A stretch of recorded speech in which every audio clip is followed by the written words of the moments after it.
इन दोस्तों, आज है 23 मार्च 2026।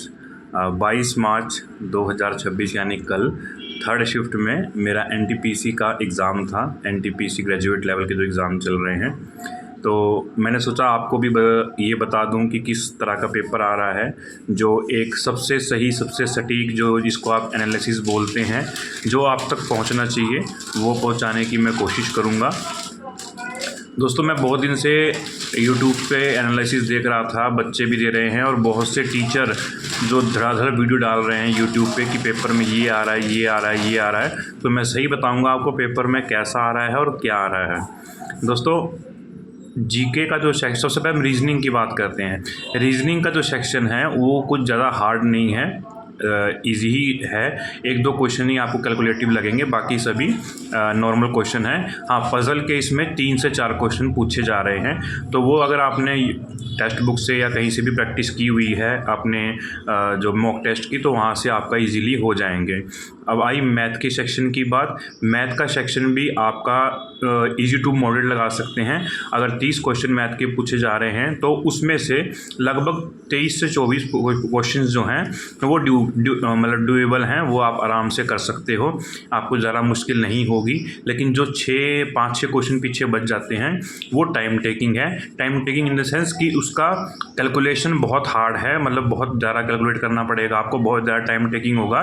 बाकी ऐसा नहीं है कि आउट ऑफ सिलेबस कुछ पूछा जा रहा है। अगर आपने टेक्स्ट बुक से, जो अभी रिसेंट में जो उनके टेक्स्ट बुक में जो एनटीपीसी आप खोलेंगे तो उसमें अभी स्पेशल एग्ज़ाम्स के जो मॉक टेस्ट हैं, स्पेशल एग्ज़ाम मॉक टेस्ट जो दे रहे हैं वो, अगर वहाँ से आपने प्रैक्टिस करी है दोस्तों, मैं आपको सच बोल रहा हूँ, वहाँ से प्रैक्टिस करी है तो आपका रीजनिंग और मैथ, इन दोनों का एक भी क्वेश्चन नहीं छूटेगा। टोटल क्वेश्चन एनटीपीसी इसमें रिपीट कर रहा है, बस डाटा अलग कर रहा है।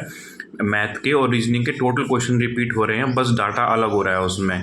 मैंने ये खुद एक्सपीरियंस किया है, क्योंकि मैंने भी मॉक टेस्ट लगाए थे टेक्स्ट बुक से। तो जो स्पेशल एग्ज़ाम करके उनका जो मॉक टेस्ट है, उसमें से अगर आप मॉक टेस्ट लगाते हैं तो आपका मैथ और रीजनिंग का कोई क्वेश्चन नहीं छूटेगा। सारे क्वेश्चन लगभग मेरे वही आए जो मैंने वहाँ से लगाए थे। अब आगे जीके की सेक्शन की बात। दोस्तों, जीके का सेक्शन ऐसा है जो रेलवे जिसमें गेम घुमा रहा है, एक्चुअल में गेम जीके के सेक्शन में घूम रही है। जो मैंने वीडियो देखी थी यूट्यूब पे, उसमें बताया गया था कि संविधान संशोधन से क्वेश्चन आ रहे हैं, ठीक है, कॉन्स्टिट्यूशन अमेंडमेंट जो हैं उनसे क्वेश्चन आ रहे हैं। लेकिन दोस्तों, मेरे एग्ज़ाम में एक भी क्वेश्चन नहीं आया। बजट से लोग कह रहे थे करंट अफेयर में क्वेश्चन आ रहा है, बजट से मेरे एक भी क्वेश्चन नहीं आया। आप करंट अफेयर की बात करें, लगभग 9 से 10 क्वेश्चन करंट अफेयर के हैं। मैं बहुत टाइम पहले से करंट अफेयर की तैयारी कर रहा था, क्योंकि मुझे पता था कि 10 क्वेश्चन लगभग आएंगे। लेकिन दोस्तों, मैं सिर्फ 10 में से 1 या 2 ही क्वेश्चन करंट अफेयर का कर पाया, बाकी क्वेश्चन मेरे से नहीं हुए। पता नहीं किस लेवल का करंट अफेयर एनटीपीसी पूछ रहा है। अब बात आ गई अदर जो जीके बचता है, कंप्यूटर। हाँ, कंप्यूटर का क्वेश्चन ज़्यादा हार्ड नहीं पूछे मेरे से, कंप्यूटर क्वेश्चन ठीक थे, नॉर्मल थे। लेकिन हाँ, इसमें भी इन्होंने पहली बार मैंने क्वेश्चन देखा जो कि आपका फॉर्मूला बेस्ड क्वेश्चन आया है। उन्होंने फॉर्मूला बेस्ड क्वेश्चन भी पूछा हुआ था कि आप इससे इसको मल्टीप्लाई करेंगे तो इसका क्या फॉर्मूला बनेगा। वो क्वेश्चन भी मेरा करंट उसमें कंप्यूटर में आया। क्वेश्चन है कंप्यूटर, 3 से 4 क्वेश्चन कंप्यूटर के थे। उसके बाद दोस्तों, जो बचा अदर के मतलब पार्ट, हमारा ज्योग्राफी, पॉलिटी और जो हमारा हिस्ट्री बचा। दोस्तों, मैं बता रहा हूँ 3 या 4 क्वेश्चन आपके ऐसे आएंगे जो आपको लगेगा कि हाँ मैंने पढ़े थे और ये क्वेश्चन आ गए हैं। बाकी जीके का पार्ट वो कहाँ से पूछना चाह रहा है, कितना डीप में पूछना चाह रहा है, कुछ हिसाब नहीं है।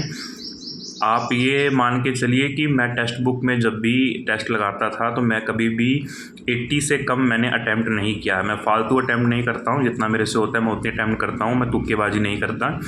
80 से कम मैंने कभी भी किसी भी पेपर में, टेक्स्ट बुक के मॉक टेस्ट में अटैम्प्ट 80 से कम नहीं किया, बल्कि लेकिन कल सिर्फ 75 ही मैं अपने एग्ज़ाम में अटैम्प्ट कर पाया। इतना हार्ड जीके का सेक्शन पूछा जा रहा है। तो मेरी आपको यही सलाह रहेगी कि आप टेक्स्ट बुक से सारे टेस्ट लगाइए, जो स्पेशल एग्ज़ाम के टेस्ट चल रहे हैं, उससे आपकी मैथ की और रीजनिंग की, दोनों की तैयारी बहुत बढ़िया होगी।